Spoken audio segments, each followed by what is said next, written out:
Meron kaming morning walk ni Rocky sa beach. Ayan, today is 14 degrees. Oh, 14 degrees today. Come on. Oh, may nag-surfing na. Let's go.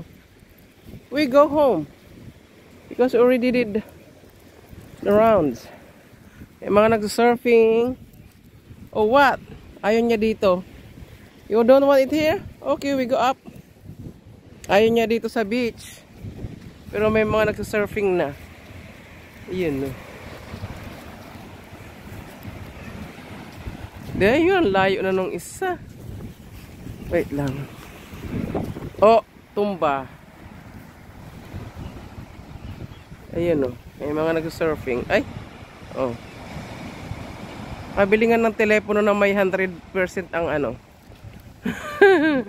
ang focus. Umagang surfing. Today is Sunday and I have to work. That's the Western Hotel. At marami akong i-explore dito dahil ayun yung bundok oh. Ayun yung Amajusa na napakalaki. Yun. Yung kita sa video. Inakit ko na yan ng many times. May lagoon dyan. And now Rocky, we have to go back to our way because you don't like it here. You don't like at the beach. Maybe pets not allowed. So we will go back. Tumatakbo to pag ano, pag tumatawid. And sniffing. No, no Rocky, no. Let's go. Hey, let's go. Pag sinabi ko run, run talaga siya. Siya yung aking content of the vlog today, nowadays. Because starting on Monday, I will be staying here for maybe another 15 years. 15 years. For maybe another 10 years from them. So, kaya ano, this is our daily routine.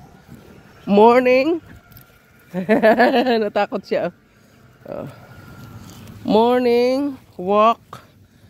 See, ang ganda dito. Feeling mo na sa sosyalin ka na lugar.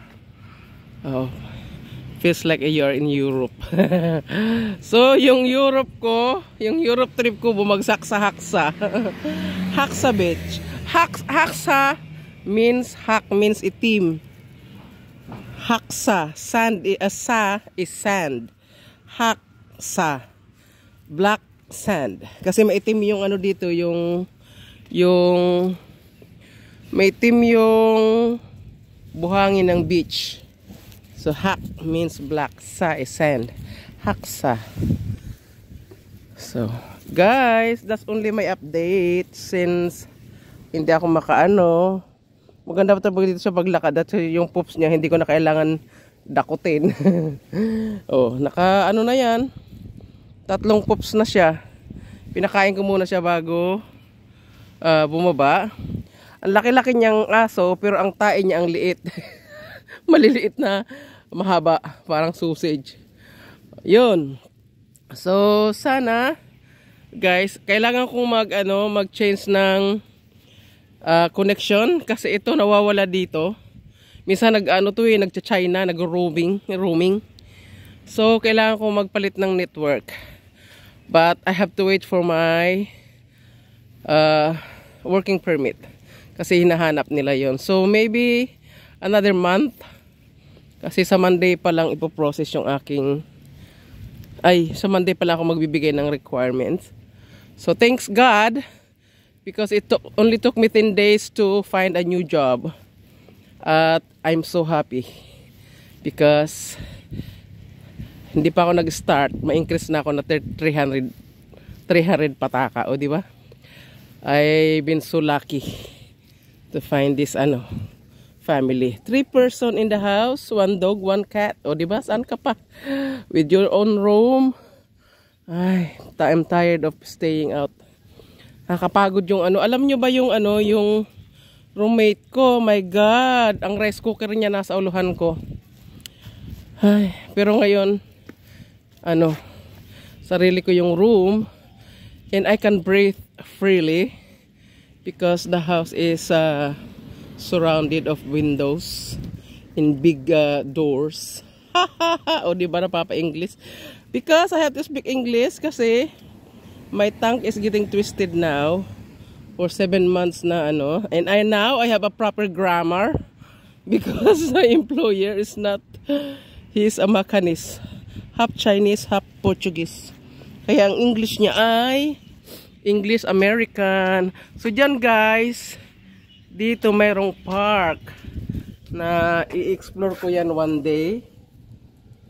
At doon sa kabila ay merong, tignan nyo yan oh. Dati ito yung pinakamagandang mga building. Since matagal na rin ito at saka tabing dagat, parang nagmukhang luma na siya. Kasi ano, are you tired, Rocky? Are you tired? Are we going home now? Nakakaintindi tong aso na to eh. Alam mo bang sunod siya ng sunod? Lahat sila gustong gusto ako. Yung bata, ang aso, ang pusa. Pag umupo ako, yung pusa hagod ng hagod sa aking binti, sa tuhod. Nagagalit ito. Kinakahulan siya. Parang sinasabi, go away. Hindi naman ano yung pusa, nakasimangot yung pusa. Ilalagay ko nga sa shorts para makita nyo yung pusa. Ang cute niya. Mukha siyang si Dagol. Ito naman unahan. Tingnan nyo yung likod niya oh. Pwede mo patungan ng pinggan.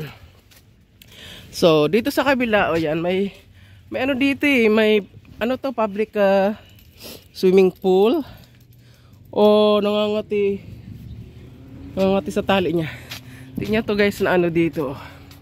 Itong, ganitong ano dito, nainita na ako. Actually, 14 degrees today. Aray ko. Ayun, pinawisan ako. Dahil sa lakad. O, ayan. Dito, mga nursery ng ano, ng mga gulayin at saka pananim. Pero pwedeng pumasok. So, papasukin ko yan one day. Tignan nyo to, ang ganda. Orange flowers, di ba? So, yun. Yan ang update sa aking ano. Magdi-daily vlog na lang ako. Since araw-araw akong lumalabas, umaga't gabi. Dahil itong aking aso ay ano, kailangan, hindi siya tumatay sa taas. Ayaw niya. Kailangan, pagbaba niya sa building, doon simula na siya, ihi na siya. Tapos tignan nyo ngayon, 3 nakatae kasi pinakain ko muna. Ang daming saging oh. Pero mga bansot siya kasi siksikan. Di ba ang ganda ng lalakaran namin ng sosyalin. Meron ba dito sa Pilipinas na flowers na to? Oh, mag-comment Zay Cabrera, ikaw galing ka sa mga flowers, ayan, sa mga knowledge, oh, ayan. Ang flowers ito, ang ganda. Yun. So, kailangan ko mag-daily vlog because hindi ako makapag-live. Baka next year pa ako maka-live. So, kailangan mag-daily vlog. Alam nyo ba yung aking WSI 30 plus na lang. So, thank you guys for watching. Kami aakyat na akin na tong i-upload. Kasi kahit dun sa may labahan namin ay wala akong internet. So, yan ang bus stop oh. Ang lakas ng hangin lagi. So, lilipat na kami ng ano. Goodbye guys. Salamat sa inyong mga manunood nito. This is Lenly Macau Vlog. Lenly Toriaga Vlogs is speaking our daily routine with Rocky. Yan. Bye guys. Thank you for watching. Happy Sunday. Blessed Sunday everyone.